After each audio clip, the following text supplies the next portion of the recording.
Hello students, BSc first year के botany के lecture में हम लोग जो मेंबर पढ़ रहे थे एल्गी का, वो वोकेरिया पढ़ रहे थे और वोकेरिया के सेक्सुअल रिप्रोडक्शन की बात की थी कि इस प्रकार ये रिप्रोडक्टिव ऑर्गन्स बनते हैं। एंथ्रीडियम का निर्माण होता है, वांडरप्लाज्म से ओगोनियम का निर्माण, एंथ्रीडियम का निर्माण होता है, फिर यंग एंथ्रीडियम का निर्माण होता है, फिर एंथ्रीडियम के अंदर एंथीरोजोइड का निर्माण होता है और जो मेच्योर ओगोनियम होती है वो एक बीक्ड संरचना, चोंचदार संरचना बन जाती है।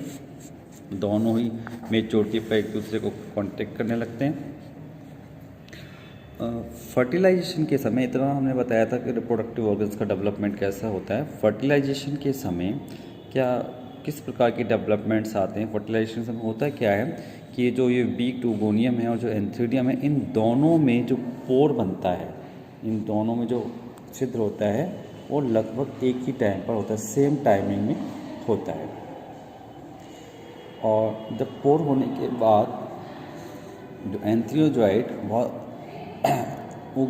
ओगोनियम से ये साइटोप्लाज्म कुछ बूंदें बाहर निकलती हैं और जो एंथ्रियोजॉइड है इसकी ओर अट्रैक्ट होता है और ओगोनियम के अंदर प्रवेश करता है। ओगोनियम के अंदर प्रवेश करके अपना ये जो मेल न्यूक्लियाई है वो डिस्चार्ज कर देता है। फीमेल न्यूक्लियाई है, दोनों न्यूक्लियाई का जब साइज़ बराबर हो जाता है, दोनों फ्यूज हो जाते हैं और ये एंथ्रीडियम इम्पटी रह जाता है। जब एंथ्रीडियम सारे बाहर निकल आते हैं और फ्यूज होकर एक डिप्लॉयड जाइगोट का निर्माण करता है। इस प्रकार एक जाइगोट का निर्माण हो जाता है। तो रिप्रोडक्टिव ऑर्गन्स का बनना, उनका मेच्योर होना, फर्टिलाइजेशन होना और फर्टिलाइजेशन के बाद जाइगोट की फॉर्मेशन, इस प्रकार जाइगोट की फॉर्मेशन हो जाए।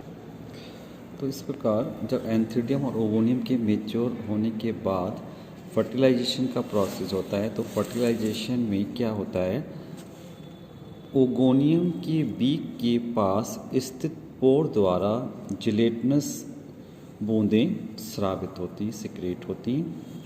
बड़ी संख्या में बने हुए एंथीरोजॉइड इस बूंद से जो साइटोप्लाज्म की जो बूंद निकलती है चिपक जाते हैं। अनेक एंथीरोजॉइड ओगोनियम की ओर बढ़ते हैं। एंथीरोजॉइड जो होते हैं ओगोनियम के जो एपिकल पार्ट है उससे उसके अंदर एंटर करते हैं और आगे बढ़ते हैं, फिर पीछे गिरते हैं। सिर्फ एक ही एंथीरोजॉइड ओगोनियम में प्रवेश करता है। इसके प्रवेश करने के बाद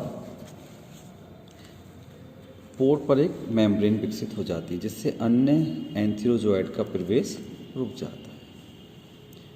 मेल न्यूक्लियस आकार में बढ़ता है तथा एग के जो न्यूक्लियस है फीमेल न्यूक्लियस से फ्यूज होकर डिप्लॉयड जाइगोट बनाता है। जाइगोट जो होता है उसको 3 से 7 मोटी लेयर अपने चारों तरफ बना लेता है। ये अब इस कंडीशन में ये oospore कहलाता है।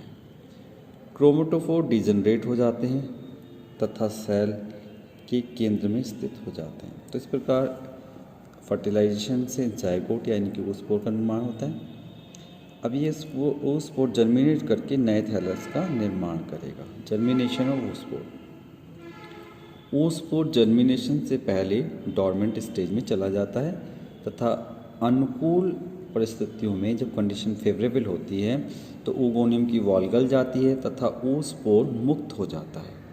oospore सीधे एक फिलामेंट के रूप में अंकुरित हो जाता है। हालांकि सही अवस्था जिसमें वोकेरिया में माइटोसिस डिवीज़न होता है, मतलब मियोसिस डिवीज़न होता है, अर्धसूत्री विभाजन होता है, स्पष्ट नहीं। ऐसा माना जाता है कि जो मियोसिस डिवीज़न जर्मिनेशन करने वाले oospore में पहले जो न्यूक्लियस में डिवीज़न होगा तथा oospore जर्मिनेट होकर वोकेरिया का हैप्लॉइड थैलस बनाता है। जब ये मियोसिस डिवीजन हो जाएगा तो जो हैप्लॉइड स्ट्रक्चर बन जाएगा, तो ये क्या करता है, फिर नया थैलस बनाता है। और जो वोकेरिया का नया थैलस है तो गैमेटोफाइट होता है, हैप्लॉइड स्ट्रक्चर होता है। देखो ये रहा, इसमें फिलहाल डिप्लॉइड न्यूक्लियस है, डिवीज़न हुआ, हैप्लॉइड न्यूक्लियाई बने, इनमें और ज़्यादा हैप्लॉइड न्यूक्लियाई बने और फिर ये जर्मिनेट होता है। जर्मिनेट होने के बाद एक जर्म ट्यूब द्वारा जर्मिनेट होता है और नए थैलस का निर्माण करता है। तो इस प्रकार हमने ये वोकेरिया का रिप्रोडक्शन पढ़ा। और इसकी लाइफ साइकिल की बात करें तो इस प्रकार इसकी लाइफ साइकिल दिखाई देगी। ऊपर एक सेक्सुअल साइकिल दिखाएंगे। जूस्पोरेंजियम बना, जूस्पोरेंजियम से जूस्पोर का लिबरेशन हुआ, जूस्पोर बना, जूस्पोर रेस्टिंग स्टेज में आया, जर्मिनेट करेगा और जर्मिनेट करने के बाद नया थैलस बनाएगा। जबकि सेक्सुअल साइकिल में क्या होता है, एंथीडियम और ओगोनियम का निर्माण हुआ, उनका एंथियोजॉइड और एग का फ्यूजन हुआ, ओस्पोर बना, ओस्पोर का जर्मिनेशन हुआ, मियोसिस डिवीजन हुआ, फिर से नया थैलस बना। तो उसको यदि हम लाइफ साइकिल को उसका स्केच देखें, आउटलाइन बनाएं तो इस प्रकार दिखाएंगे। वोकेरिया का थैलस है एन। ए सेक्सुअल रिप्रोडक्शन होता है जूस्पोर द्वारा हो सकता है, प्लेनोस्पोर द्वारा होता है, काइनेट द्वारा हो सकता है। ये जूस्पोर बनेंगे जूस्पोरेंजियम में, या प्लेनोस्पोर फिलामेंट में काइनेट्स बनेंगे और जर्मिनेट करके वोकेरिया का थैलस बनेंगे। जबकि सेक्सुअल रिप्रोडक्शन में क्या होगा, इसकी होमोथैलिक स्पीशीज मोस्टली होती हैं। एंथीडिया का निर्माण हुआ, ओगोनिया का निर्माण हुआ, एंथीडियम के अंदर एंथीजॉइड बने, ओगोनियम के अंदर एग बना, दोनों का फ्यूजन का प्रोसेस फर्टिलाइजेशन कहलाता है। फर्टिलाइजेशन ओस्पोर बना, वो डिप्लॉयड होता है, इसका रिडक्शन डिवीजन हुआ और जर्मिनेट करके फिर से वोकेरिया का हैप्लॉइड थैलस बना लेता है। इस प्रकार हमने देखा कि ये वोकेरिया की लाइफ साइकिल को हमने स्टडी किया।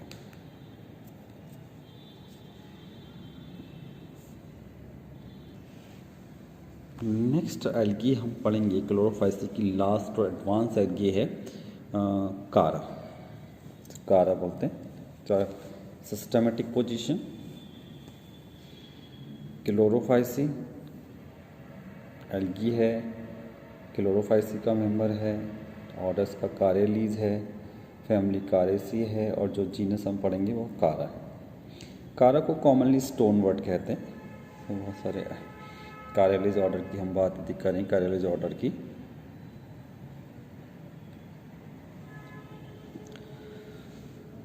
तो इसे कॉमनली स्टोन वर्ड कहते हैं। स्टोन वर्ड इसलिए बोलते हैं कि ये जो जहाँ ये पाए जाते हैं तो प्लांट पर जो कैल्शियम कार्बोनेट का उसका पपड़ी बन जाती है, डिपोजिशन हो जाता है। अब देखिए इसका जैसे प्राप्ति स्थान को देखें तो जो प्राप्ति स्थान अकोरेंस है कारा फ्रेश वाटर ग्रीन एल्गा है, जो सबमर्ज्ड रूप में यानी कि सबमर्ज्ड रूप में उथले जल के तालाब, टंकी, झील व धीरे बहने वाले झरनों में पाया जाता है। सी बाल्टिका, इसकी जो कारा बाल्टिका है खारे पानी में उगता है, जबकि कारा फ्रैगेलिस तप्त झरनों में मतलब हॉट स्प्रिंग में पाया जाता है। कारा अधिकतर कार्बनिक पदार्थ जैसे कैल्शियम आदि के डिपोजिशन से जो प्लांट हैं उनकी बॉडी पर कैल्शियम कार्बोनेट की पपड़ी बन जाती है, इसलिए कॉमनली इन्हें स्टोन वर्ड कहते हैं।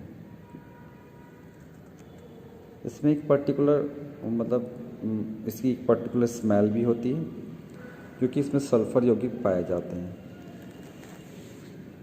ये जो सॉइल में ट्रेलिंग रूप मतलब उगता है जो, और जो कारा वाली चाई है उसकी जो स्पीसीज, कुछ स्पीसीज की डायोसिस भी होती हैं। अब इसके थैलस स्ट्रक्चर की यदि हम बात करें, कारा का जो थैलस स्ट्रक्चर होता है वो मल्टी सेलुलर तथा मैक्रोस्कोपिक होता है। थैलस सामान्यतः 20 से 30 सेंटीमीटर लंबा होता है, लेकिन कभी कभी 90 सेंटीमीटर भी 1 मीटर तक लंबा हो सकता है। इसकी कुछ जातियाँ जैसे कारा हेटी बहुत छोटी होती है तथा 2 से 3 सेंटीमीटर तक हो सकती है। थैलस मुख्यतः अगर हम थैलस के स्ट्रक्चर की बात करें तो इसको मेन 2 पार्ट में डिवाइड कर सकते हैं। एक तो उसके राइजोट्स और दूसरा इसका मेन एक्सिस।